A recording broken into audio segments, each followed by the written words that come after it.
Hello everybody, welcome to Poetry Changes Lives.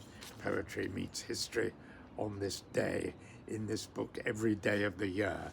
As I sit here and say, day after day, I enjoy doing it though, and I hope you get something out of it as well.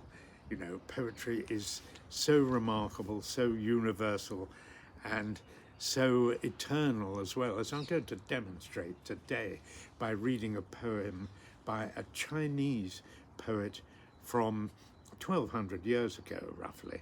And it just shows how poetry has always been with us. Anywhere you go in the world, there's always been poetry since the dawn of history, before even writing was invented. Isn't that amazing? You can't say that about many things apart from war, and this poem's about war too, I'm afraid. Poetry Changes Lives is my website, of course, where you can read all about these things. Today, in AD 750, the great Chinese poet Du Fu was writing his verses about his life in China. He's possibly China's greatest poet. I'm not knowledgeable enough to give an opinion on that. Many people think so anyway. He was born during the Tang Dynasty, when there was a lot of upheaval going on in that part of the world, and he lived simply.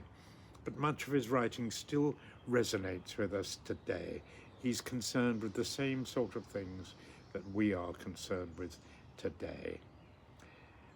His poems, of course, are in translation, the ones I read, but they're very, very fine. There are some very good translators of Chinese poetry. It's a wonderful genre, actually. There's some remarkable bits of poetry there. I really recommend exploring it. This is a poem about the preparations for war. It's called The Song of the Wagons. It gives a remarkable picture of how life was in those days when people were sent off to war, conscripts who didn't want to go, people weeping and wailing and wringing their hands. How will they manage without the strong young men to do the work and that kind of thing? The same concerns we have today. Here we are, The Song of the Wagons by Du Fu. The wagons rumble and roll, the horses whinny and neigh. The conscripts each have bows and arrows at their waists. Their parents, wives and children run to see them off. So much dust stirred up, it hides the Xinyang bridge. They pull clothes, stamp their feet and weeping bar the way. The weeping voices rise straight up and strike the clouds. A passerby at the roadside asks simply, why?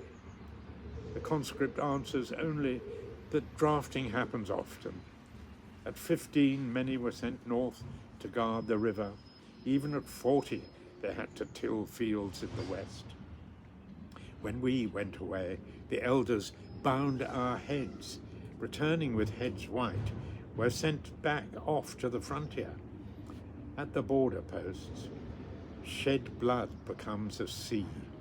The martial emperor's dream of expansion has no end. Have you not seen the 200 districts east of the mountains, where thorns and brambles grow in countless hamlets? Although one elder can ask me, how can a soldier dare to complain even in this winter's time? But soldiers from west of the pass keep moving. The magistrate is eager for taxes, but how can we afford to pay?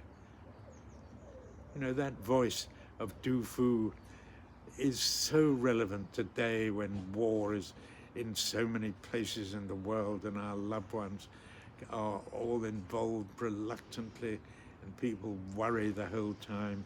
And it's always been the case. It's so sad that it seems a fact of life almost. Du Fu has a sort of air of acceptance about it all, which I suppose is the only response that we can provide.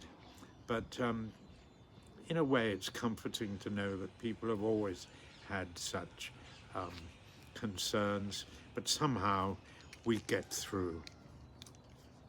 Today, I remember that I cannot live alone, that I cannot do it all myself.